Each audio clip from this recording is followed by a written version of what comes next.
Good morning. It's Thursday, April 23rd. Welcome to The Doctor is In, Ask Dr. Arwady. I'm Sybil Madison, your Deputy Mayor for Education and Human Services, and I am here with Dr. Allison Arwady. She is your Commissioner for the Chicago Department of Public Health. We are so happy that you're with us to get information and the latest on COVID-19 in Chicago. If you have comments or questions, you can put them in the box below. You can also send them in through Facebook or Twitter using the hashtag AskDrArwady. So we're going to check our social distance. Looks good. Important to do. If you're an essential worker and you are on the job, this is a great way to just make sure that you're that 6 feet apart from others. And if you're out doing essential tasks, it's also important to keep your distance, and that's a great way to check. Dr. Arwady, what's new today? What's new today? All right. As always, you should go to chicago.gov/coronavirus. That is where you can find all sorts of new information every day. Really, there's a team that is just adding all kinds of microsites. We're really thinking about different populations. There's stuff on there for healthcare workers and how they're being supported. There's lots on there for food resources, community-based resources, all kinds of things for small businesses, all kinds of things for linking together the amazing ways that people in Chicago are stepping up to support each other. But also, right up at the very top, there is a tab that says Latest Data. And that is where the team of epidemiologists, which are the data scientists at the Chicago Department of Public Health, are updating every single day all kinds of data about Chicago. And so, for example, just yesterday, we updated our daily numbers, our testing numbers. We've got updated maps in terms of where we're seeing case numbers, case rates. We've got testing numbers and rates, so you can see by the address of where people live how much testing is going on, because certainly that's something we're focusing on a lot in driving. We've got updated mortality data related to deaths. We've got maps there. We've got lots related to our healthcare system. So if you're interested in seeing what percentage of our ICU beds are full across Chicago, or what percentage of our ventilators, it's about 3/4. I think it's 78% of the ICU beds in that expanded way are occupied, and about 40-something% with COVID patients. That's been really stable as we've been seeing our curve flattening. But you can look at all kinds of data, and I encourage you to. Even if you're someone who maybe isn't used to looking at public health data and it's newer for you, I'd love people to be understanding with us some of the data we're using to drive decisions. And if you've got questions about them, put them in the box here, and I love answering data questions, as you know. So as of today, we're at 14,406 lab-confirmed cases of COVID-19, as well as 627 deaths among Chicago residents. That was an increase of 794 cases and 34 deaths since yesterday. And let's just pull up that first graph that we often show. This, again, I'll remind you, is what we call an epi curve, where you are literally just marching out day by day by day on the x-axis. That's time going along to the right, and the number of cases on the y-axis. So it's a pretty easy graph to understand, and it shows by the date that someone is tested the number of positive cases that we've had. And so on the right side there, you can see we always put this little note. It does not reflect pending tests, because we know still sometimes it can take a day or two to get some test results, but that also is really improving. You look back a couple of weeks ago, we were sometimes seeing 7-day, 10-day waits to get test results back. That's not really very useful when you're thinking about wanting to make sure people are in isolation or quarantine, or healthcare workers are acting appropriately. And now, not only do we have some rapid testing in place where people are getting test results back literally in just 15 minutes, even in the more traditional settings, we're regularly seeing tests back within just a day or two. So that's making really good progress and continuing to improve. Our curve continues to flatten. I think next week we'll be showing you some more graphs about that. We are not yet on the way down. So we've talked about this. We're looking to bend it. We are looking to bend it. So let's actually pull up again our next graph that we look at a lot, our flattening the curve one, where we talk about staying home, staying safe, saving lives. And again, I'll remind you that that light blue on the left, without protective measures, that really reflects if we had not not put things like stay at home in place, if we had not put social distancing in place, we would have seen this very rapid increase and a flattening, and then we would have seen it coming back down probably faster than we're seeing it come back now. Because there would have been a lot of people. There would have been a lot of people infected all at once, but the problem is that would have crossed that healthcare system capacity line. And so we talked last week about the difference. If we had continued doubling, if we look back in mid-March, after we had about 100 cases here, which is where it's broadly considered that you're having community transmission, if we'd been seeing cases doubling every 2 days like they were, we would have actually had more deaths here in the city of Chicago in a month than we have in 2.5 years normally. We did not continue to see doubling every 2 days, and that wouldn't have really been probably realistic anyway. But say we'd continue to double every 3 days or even every 4 days, which certainly I think would have been possible and would have been consistent with this lighter colored blue curve on the left. Even doubling every 3 days, we would have had, I think it was projected about 64,000 cases, at least 2,000 deaths, even a week ago. And we would have exceeded our ability to take care of people in the hospital, as we saw in other settings. And then that in turn leads to even more deaths, where you don't have the doctors and the nurses and the beds and the ventilators, and you have a much higher proportion of people actually dying from COVID. So I know that people are feeling antsy. I know that everybody's wanting to be wanting to lift the stay at home, wanting to start moving back towards normality. And I know that there's a big national conversation that's happening about that. Yes. And I'm happy that there's a national conversation happening about that. I want you to know that here in Chicago, we are very much having a local conversation about this too. A lot of planning about what this is going to look like as we think about starting to move toward more opening. It is not going to be a light switch. It is not like we are going to turn it on and off. Exactly. It's going to be a dial. But we're thinking about what that's going to look like, and there will be more of that being shared really over the next week or two to come. But the reason why we're not quite at our peak yet is because we've had success. We are on that lower dark blue with protective measures curve. You can see again the x-axis is time, and the fact that we're now sort of right near the top of that lower peak has pushed the time out on that. And so kind of stretches things it's kind of stretched things out, and that's why we're not quite seeing those cases come back down, but we are making really good progress, and we've seen fewer cases. We've protected our healthcare system, and we're getting really close here. So more to come, but I wanted to share that context for you, because I think it's still a question that we're getting a lot. And then finally, let's pull up, I chose just one map that was updated yesterday to highlight. So this is the map that we're using to map both locations and race ethnicity of deaths here in Chicago. We've talked about how we know that not everybody with COVID-19 is being tested. Capacity is growing. If we look at our 7-day average, we're up to almost 2,000 people a day being tested on average across Chicago. That's much better than we were. We still need to grow from there. The number one priority is making sure that everybody with symptoms can get tested, and that's really where we're aiming.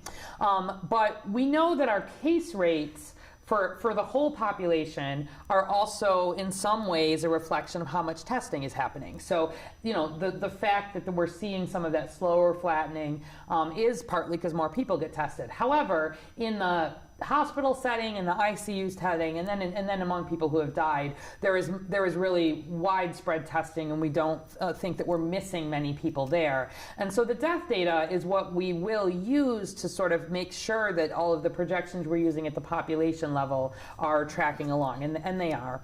So unfortunately, we'd had 590 deaths among Chicago residents when they had last run this a couple days ago. And if you see, the colors here show how race, ethnicity, and geography play into this. And so they've done some color updating to make it easier to see. Thank you to people who put in comments on that. And in blue, we have folks of Latinx ethnicity who unfortunately have died. The purple are Black Chicagoans, non-Latinx. The red are white Chicagoans, non-Latinx. The green are Asian, non-Latinx. And then the yellow are people who report another race or mixed race, Native American, et cetera, non-Latinx. And then we still have a few gray dots that are unknown where investigations are ongoing. And so you can see that in a geographic way, some of the same way that the data that we reflect in our numbers here really plays out. Yes. So overall, where we look at the 627 deaths in total, which again is just one day forward from the map that we showed here, that if we look at the race ethnicity there's 22 deaths that are still under investigation. That's about 3.5%. But among the rest, black Chicagoans still are making up about 55%. We've seen somewhere between 55 and 60% of the deaths. Black Chicagoans only are about 30% of the population. So really doubly being represented in terms of deaths here. And that's part of why a lot of the race equity work that we've talked about has focused especially initially on some of those neighborhoods that you can see on this map. I was going to say, right on the map, you can see that we're focused on the south and west sides. Exactly. And then our Latinx or Hispanic Chicagoans are making up about 19% of the deaths right now. White Chicagoans about 17%, and Asian Chicagoans about 5%. So I think that for, these dot maps, I think each one of these dots, is a person. Yes. And we do a little bit of adjustment for privacy, but this is approximately the location where they are. And, I think it just really brings, for me anyway, it really makes me recognize, how widespread this is across the city, but also that there are parts of the city and, specific race ethnicities that just are getting hit even more. And then we use that data to push testing. We use that data to push case investigations and watch it over time to make sure that we're focusing in areas where we're seeing spread. Yeah. No, I would just say, yes, our racial equity rapid response team is focused in on 3 communities in particular, but on the south and west sides. And we know that the administration has been focused on the south and west sides. Invest because Southwest. Because of the historic disinvestment. Right.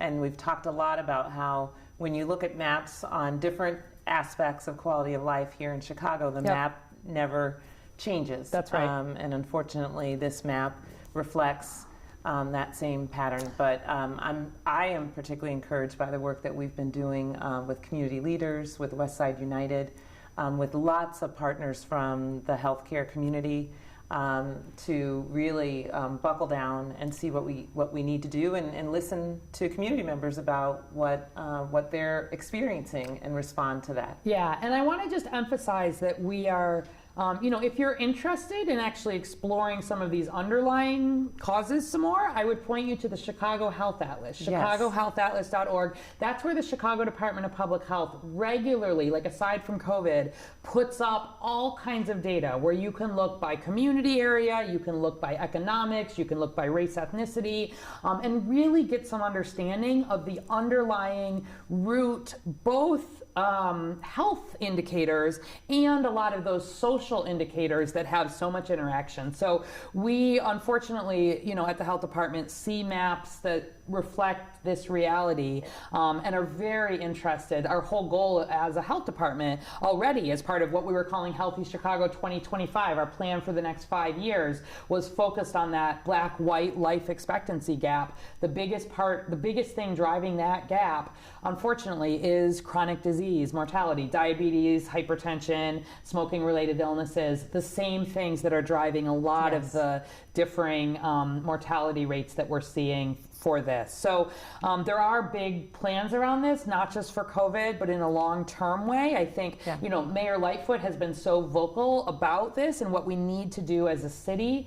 And we're really trying to take this data and build it into some of the long-term plans. So we're talking, it's not just these neighborhoods, like this is where we've started, but I want you to know that we're having conversations with, for example, just last night we were talking to the folks at Esperanza, which is a really strong primary care center, a federally qualified health center that serves a lot of Hispanic and Latinx patients, and they've been doing a lot of testing. They really want to do more. They were like, could we think about drive-through in that setting? Could we link things in? And we said, absolutely, right? We really want to make sure that as testing resources are coming in from the state or from the federal level, we're directing them toward clinical partners especially. If people, if people didn't watch yesterday because we had to do it at 3 o'clock, and you've got questions about testing and the different pieces of testing and some of the plans there, please go back and watch from yesterday, because we pulled up some data and we showed some, we talked a lot about testing, and I know that there's questions about it. But yeah, we've got plans here, and I'm excited about, really, as we have our COVID response, thinking not just about the response to COVID, but how over time do we actually use that to work on a lot of the root causes, and hypertension and smoking and some of these other things, in ways that make us a stronger city where there is health across the city. Yes. So. All right. I just wanted to point out, you were talking about the website. Yes. There's also a tab that says frequently asked questions. And I think that is a great place to go to if you have questions about, do I need a test? Yeah. And things like that. So that's another good spot on the website to check out. Sounds good. All right, so questions. Yes. At SpiderPerson123 from Twitter, I keep hearing about a second wave. Can you explain what this is, and why does this happen with viral pandemics? Oh, really good question. So the second wave refers to a resurgence of infections. So we've been talking a lot about flattening the curve, right? And bending the curve and coming back down, where our rate of increase of infection is coming down lower. And that is the number one thing that we need to make sure we're on the other side here, that we are seeing decreases in terms of how quickly infections are coming. We're confident that we've got a handle as a city, which we do, but as a city and as a state, that we're really seeing progress before we're opening back up. But what the term second wave refers to is the understanding that as you open things back up, as people start to come out of shelter in place, as we're moving around more. Think back to our, my favorite dots that we show. Maybe we should show those again in the next couple days. There inevitably will be some more infections. Like, that is how viruses work. And the important thing is that we time those movements in a way that we don't see a big wave that actually sort of gets us back to a point where we're worse than we started, or that we start to overwhelm our health system, or that we see such spread of infection that we're not able to protect vulnerable populations.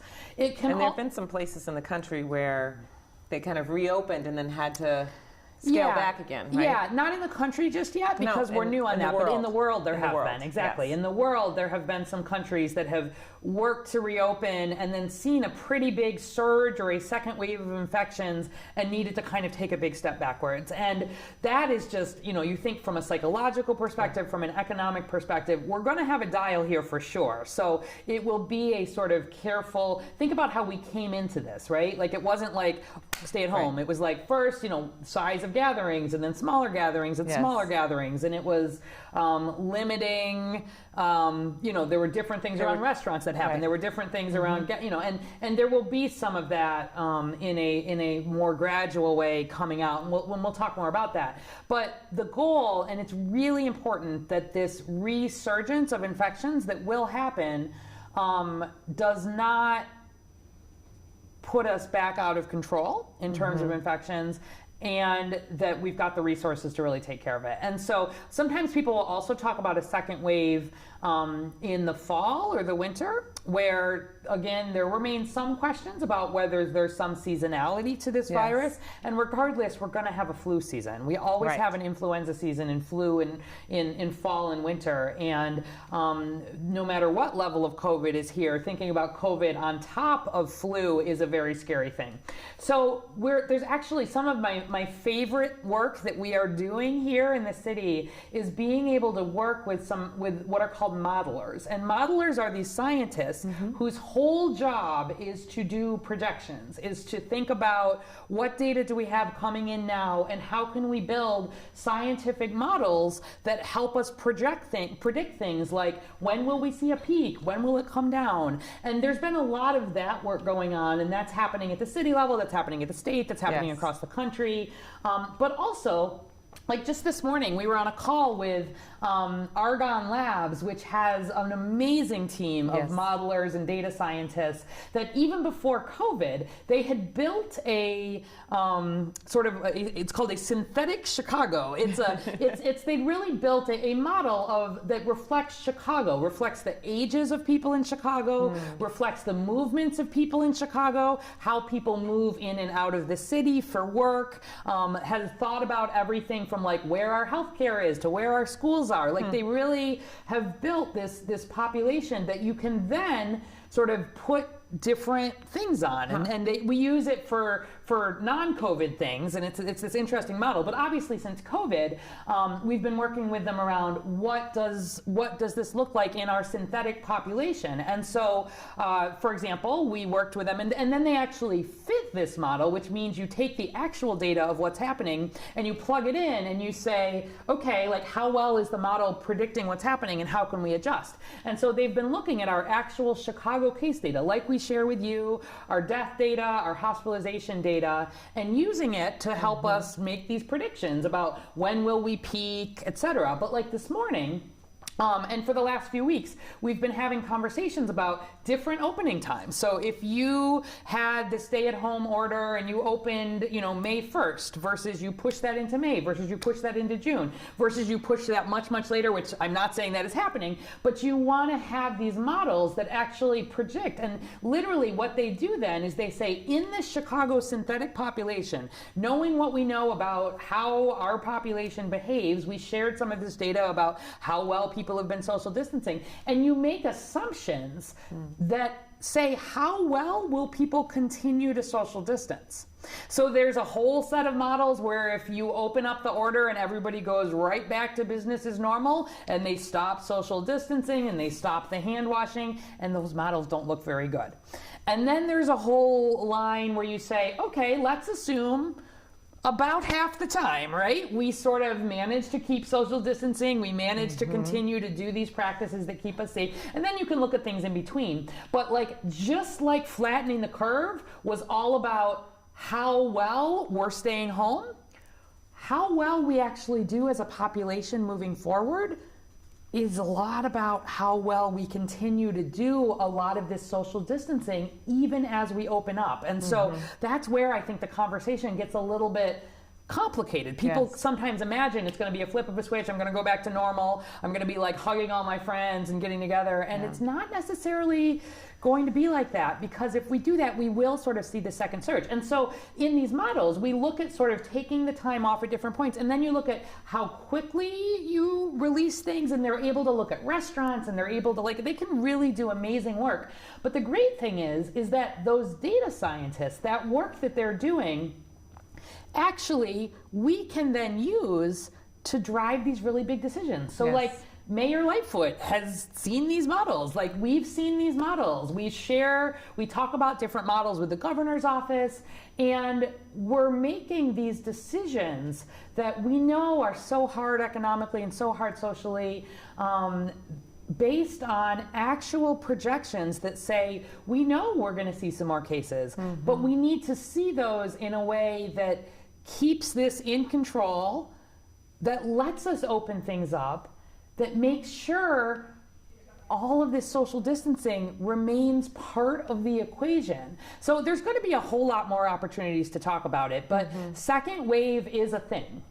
We'll see a little increase no matter what as we open. If we do this well and carefully, and if people continue to do a lot of the practices that have become sort of second nature, you know, I don't think we'll be shaking hands for a while. No. That in and of itself will help limit our second wave. And I'm feeling good about where we are, the data, the decisions that we're making. And we will try to be as transparent with you as we possibly can to turn all of this science into actual numbers, actual predictions, and help you know that where these decisions are being made, they really are being made based on some of the very best scientists in the whole world who happen to be here in our backyard, thinking about how to do this in a way that is safest and best for our economy and for our city. Yeah, and one of the bottom lines there that I'm hearing is as we move forward, our choices and our behaviors are still going to be hugely important. They totally to what are. happens with this pandemic and the course of it here in Chicago. Yeah, and we know, there are going to continue to be infections. Like, that is how viruses work.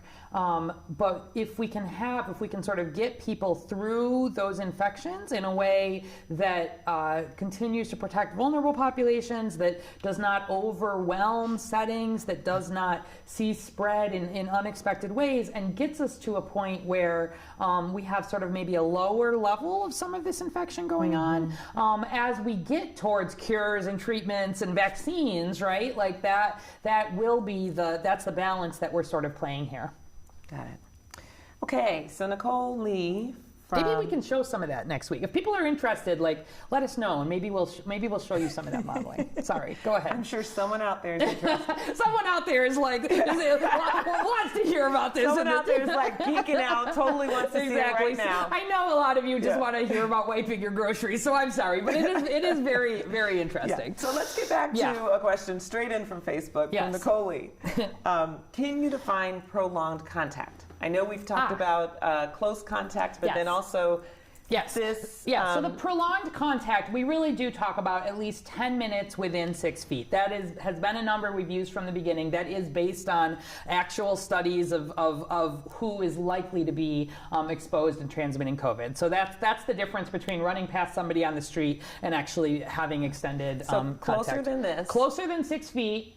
For at least 10 minutes is what is considered to be the major concern for transmission. It doesn't mean 100% of the time that is how it is transmitted, but the large bulk of it really does happen in those kinds of interactions. Got it. Pam Piotrowski, will the Chicago Department of Public Health let us know when a reliable antibody test is available? Yes, absolutely we will. So it's interesting, right? This is one of the pieces that there's the most interest in, and trust me, we're interested in it too. And I was on a call the other night with some of the federal leadership who, at the very highest levels, are advising the president and thinking about this. And we were talking about testing. And we told you the other day, the NIH, for example, has just launched a national antibody study that you can sign up for, or at least potentially volunteer to be part of. And they're thinking about these strategies in a nationwide, really controlled manner. But it was pretty clear on this call that still, this testing is still in its infancy. And even though we're starting to get a few of the tests that have what are called emergency use authorizations, meaning you can use them in particular laboratory settings, and we're starting to see it. We're really excited about it because it's a blood test and it will answer some of these questions. It is still not ready for prime time. There's a lot of questions about what these tests mean. We don't know. Just because you have antibodies, are you fully protected? How long are you protected? What will this look like? So there will be big questions answered about this at a population level, but we feel really strongly that we want to make sure that as these tests happen, they're happening really ideally in conjunction with a healthcare provider. Yes. Like, you wouldn't sort of, or I hope you wouldn't get a cholesterol test and then try to interpret it and like, what does it mean for me and what do I need to change? You get a cholesterol test and you actually talk about those results, right? Yes. With your healthcare provider. And ideally, we would like COVID testing to mature to a place where it is ordered just like a regular blood test. And I think we're really close. Like, we were talking yesterday to Abbott, which is one of the big one of the big diagnostic companies that's again here in the Chicago area, Yes. but very well known internationally. And they've just got the beginnings of an antibody test that is sort of undergoing the FDA piece, but it's available and it can be run. It's not expensive and it can be run on the existing machines that many of our labs in Chicago already have. So really exciting, it's like just getting there. But we will But absolutely not yet. Not quite yet. Not in a widespread way like we want to see it. So we're talking actually to some of our hospitals. There's a big interest in understanding as people start to use this. People will start to use this. We will be tracking this. We'll be thinking about what it looks like at a population level. But I want to make sure that this testing is sort of being done with some understanding of what it means, and not like the scenarios that we were talking about where it's being used for diagnosis, right? This Right. is a different conversation. So yeah, we'll definitely keep talking about this, I'm sure, for a good time to come. And when that FDA approval comes in, we definitely will bring it up here Yeah, on the the emergency show. use authorization, really exciting first step, more coming, and yeah, it's exciting, right? Like, this is all happening faster than it would ever normally happen, and it can't happen soon enough. Yep.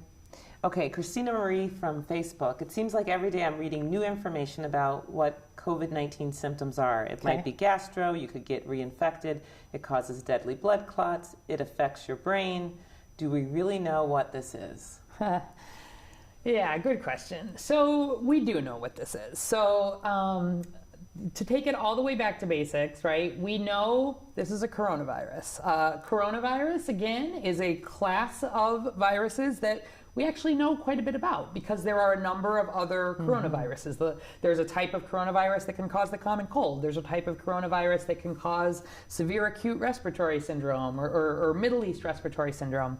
And really not so much has changed in terms of how this virus presented from the beginning. We've not seen a lot of genetic mutation in it. We've not actually seen a lot of changes in presentation. We've learned more. We've learned that there are more possibilities for people to not have symptoms and potentially be carrying or spreading it, although that we still don't think that's the main way. But for example, that's something that we've learned about how it spreads.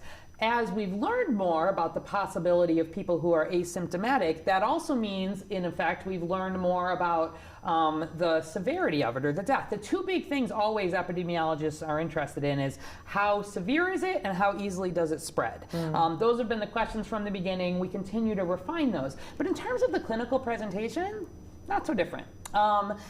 Cough, fever, shortness of breath, those remain really where you look at studies, the biggest symptoms that do come out. A lot of the questions that you're asking about can be part of the presentation. So things like a blood clot or things like affecting your brain, that is because when people get severely infected with and severely ill with anything, with a virus, with a bacterial infection, the rest of the organs of their body actually start to have trouble. That is part of what puts you into the intensive care unit. Yeah. And so, yes, you can get blood clots. Yes, you can get problems with your brain and your kidneys and, but those are just because you are sort of severely sick, and your immune system can have, it's called a cytokine storm, where your immune system kind of goes a little bit haywire and your whole body, like all of the systems of your body, start to have trouble. And so it's not that people are getting blood clots, at least to my knowledge, in any very unusual way, people who are having mild illness. It's that you have problems with clotting and problems with all of your systems as you get really seriously ill. And so I get that that can be confusing for people because it's like, what are all these new and different symptoms? And certainly there have been some examples of like this sense of losing the sense of smell and taste. That was not something that was on the radar initially, and there have been, some percentage of people who have reported that, although then it tends to come back. So we're learning more about it, but I want to reassure people that at the end of the day, it's a coronavirus, it's a respiratory virus. It is not behaving very dissimilarly from these other ones, although there are some differences in terms of like the asymptomatic thing, I think especially. And from the beginning, the numbers that we've seen about most people not needing to go to the hospital, about some percentage of people getting really seriously ill, who those people are, the people who are older with the underlying conditions, none of that has changed a bit. And so the main messaging really that we've been giving all along has not needed to change. I'd say with the exception of as we learn more about that asymptomatic piece, but the rest really is not different than how it presented initially in Wuhan. So I know it can be confusing and you're hearing all these new things, but really the main messaging hasn't changed. What we understand most fundamentally hasn't changed. Respiratory virus gets in, in the same way other respiratory viruses gets in, infects, and then has the immune response in the same way that other viral infections do, and has a particular severity to it that can then in turn lead to a lot of these other symptoms. And people are sharing their stories on social media, in the news, and so I think when people hear about all these things that people are experiencing that are related to COVID, it can be a little confusing. Yeah, right? for sure. And we're going to actually, I think next week we're going to have the opportunity to share. We've been developing sort of an app or a web tool that people will actually be able to put in their symptoms and report them in, and they'll be getting some advice back about what they should do. And we've got a whole number of symptoms on there and the opportunity for people to write in other symptoms that they're having, so that even in a local way here, we'll be able to be collecting some of that. So it's our own way to participate. Yes, you'll have opportunities to put some of that in yourself, and more to come on that in the next week or two. Okay. Shannon Romo from Facebook, how long do you need to stay isolated if both people in the house have coronavirus about a week apart? Okay, good question. So if both people in the house have coronavirus about a week apart, broadly, I would say you're going to wait, like each of the people needs to wait until they have had at least 7 days, right? That's right. And then at least 3 days where they're doing better. They're not having fever, their symptoms are resolving or resolved. So if the one person gets COVID first, they've got to wait at least 7 days, 7 to 10 days. If that second person then gets infected and maybe they then would have to wait this, again, the 7 days. So if the household all wanted to wait, you would be waiting sort of maybe a minimum of those 14 days, but it doesn't work like that. It really is as each individual gets infected, how long they would wait. So the first person doesn't have to wait out the first length person of the, does not have to wait everybody out. The first person, it's an individual decision. The first person waits at least 7 days and at least 3 days where the symptoms are better. Yeah. And then they can then move around. If someone, what can be a little confusing for people, this sort of 14 days piece is actually, so say we live together and you get sick. I'm not sick yet, but I've now maybe been exposed. I actually should wait 14 days because it can take 14 days to see if I get infected. Right. But if I get infected, if I get sick, I gotta wait that sort of 7 to 10 days. So we answer these questions a lot. Part of the reason we want to have this app and this way to directly give advice is to help people be like, I have symptoms right now. Who do I live with? What should I do? Because we know it can be a little bit confusing, but it is an individual level for when people are able to return. And if there is someone in your home who is sick or who has been diagnosed with COVID, you should wait at least 14 days until you go out and about. Right. And in that scenario, I'm isolating, you're quarantining. That is correct. Exactly. I'm quarantining because I'm not sick, but I've been exposed. You're isolating because you have symptoms and you're trying to prevent the spread. Yeah. Okay. Scott Skelnick from Facebook. What about this summer with mosquitoes? Could that be a problem? We've had this question before. We have. No problem. No mosquitoes. Doesn't come through blood. Doesn't come through the skin. Unless, a mosquito flies into your lungs, which it will not do. No problems with mosquitoes. Martha Vasquez. That was a joke. Mosquitoes do not go into your lungs. I shouldn't have even said that. I decided to just keep on moving, yeah. No mosquitoes. Martha Vasquez, how long does it take to get the result after getting tested for COVID-19? Oh, so that's what I was saying right up front. It depends on the kind of test that you're getting. So there's starting to be some of these tests that can really be done in about 15 minutes, which is exciting. Most tests that are being done in the lab now have about a 1 to 2 day turnaround. Some of the more drive-through testing that are not directly affiliated with a clinic, where they may need to send those samples, maybe even across the country to a lab and wait for results to come back, may add on another day or two. But really, we're a lot better than we were. I'd say most, almost all are coming back certainly within a week at this point, and most are coming back, especially if they're done here in Chicago in conjunction with a clinical setting, really within a day or two, and some even within minutes. Okay. This is another testing question that's related, and you might have covered this yesterday. And so again, lots about testing yesterday. But I think this one is really worth coming back to. Karen L. Witzak-Hickey from Facebook. Does everyone need to take a test even though they have no symptoms? Yeah, no, you don't. So we really want to make sure that everybody who is symptomatic is getting tested, and that is progress in and of itself. You might recall that just a few weeks ago we were really saying unless you're really sick, like you're needing to go to a hospital, we don't have enough tests. As more testing is coming in, and we're working to really build it up, especially in outpatient settings, right? We still don't want people going to the emergency department. If they don't have to go to the emergency department, please and thank you. But thinking about being able to connect, a lot of this is happening virtually, even through your doctor or through your primary care, through your federally qualified health center, for example, getting some of that evaluation and then getting people in for testing, either into their clinic or in a setting outside their clinic or whatever that may be. We want to really mostly focus on people who are symptomatic. There is a slight exception for people who are healthcare workers or first responders, where there is some need to actually they need to continue working. There's a slight sort of difference there because they are directly in touch with people who have COVID. But for the general population, where we think about asymptomatic people who don't have symptoms, that's really going to be more important when antibody testing is available. Again, it's going to be soon. That'll help you understand, did you have testing in the past? There could be situations where public health, like in a congregate setting, like some of what we've been doing in the homeless shelters, in the jail, in long-term care facilities. Again, that might be a setting where there is need to test asymptomatic people.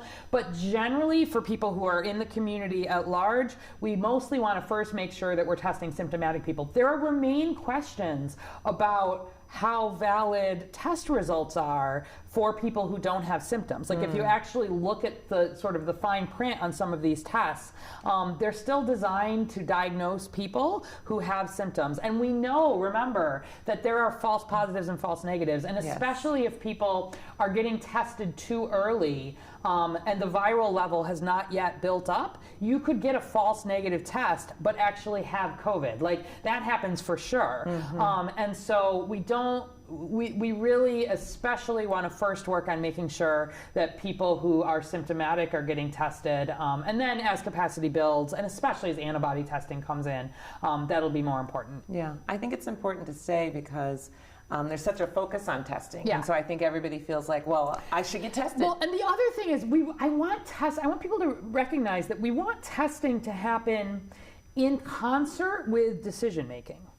So I want to make sure that when someone is getting a test, first of all, they have a good understanding of what that test means and any limitations that go along with that test, but also that you're pairing that test with making sure people can be isolated or quarantined, and making sure that there's resources for how to do that well. And we have resources. I mean, we have some of these hotels stood up. We have, we've talked about using masks in the home. We talked about separating, but I really want to make sure there needs to be that consultation. There needs to be that consultation and that thought about what do I do with a positive test result. We also want to make sure that where we're driving testing, I I want to really, like, I'm very focused on, I want our long-term care facilities to really make sure that testing is widespread there, where you think about workers in those settings, like there's ways to really keep that very vulnerable population safe. And so a testing strategy there would actually be kind of different than a testing strategy in the general population. And we absolutely want tests. We want to be using testing in the way that it is most appropriate. But for somebody who has been at home and doing a good job of staying home for a month, like, I actually don't want you coming out to try to get a test. If you're in that vulnerable group, there's not a reason to think you would have COVID if you haven't been sick. And that is not where we most need to be driving testing. We need to be driving testing in ways that diagnose people first and foremost, that we're able to act on that testing. And then secondly, this sort of population level that helps us understand what's happening across the city. And we have ways to do that that are not dependent on an individual saying, I need to go sort of get a test. So really, in consultation with your health provider, there are some different considerations for healthcare workers and first responders. We'll keep talking about testing as it evolves. Yeah. Okay, I think we just have enough time for you to share some good stuff with us. All right. So we got some nice things in from people. Thank you. So there's a few things here. So one is that the Pilsen apparently is hosting a virtual Mole de Mayo featuring live performances in May. So they're planning ahead. The local Chamber of Commerce is doing this. You can go to www.moledemayo.org. Also, they've got a Facebook, a Twitter, and an Instagram.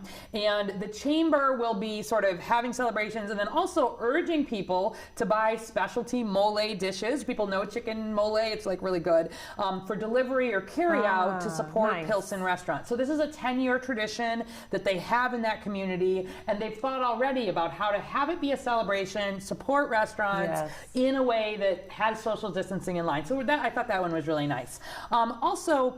I got a nice one here, Theater Wit, which is a small theater up in Lakeview that does a lot of really, really good smaller theater productions. They've worked to take one of the local productions that they did recently. They've got sort of a high quality video of that play, and they're inviting people to pay to watch that performance online as a way to sort of see live theater, support the local theater community. And I thought what was kind of nice is they've actually set sort of different ticket prices that you pay based on what you can pay, but to sort of recognize that we want to think about how to have theater be part of our lives, engage. And I just thought it was nice. So check out Theater Wit as a good example that they're doing there. And I think maybe we'll leave that at that for today. We're going to talk some more about mental health coming up soon here, and there's some exciting new resources, but I think we'll save that so we can have a little more time to talk about it. So keep sending those in. We love hearing these really good local examples, and we'll keep telling them. It just shows us how resilient Chicago is and how we're all adapting. Yeah, and we know it's hard right now, and thinking about this stay-at-home order and might it be extended, and where are we on the curve? We are making progress. You're doing such a good job by staying in, by thinking about how to stay connected, support each other, and we want to be opening up in a way that is safe, at a time that is safe, and doing everything we can together as a city to keep each other safe. Like, this is really what this is about. Right, and to protect those most vulnerable to the impacts of this virus. All right, well, on that note, we'll end on the note that we always end on, which is Chicago. Please remember to stay home and save lives.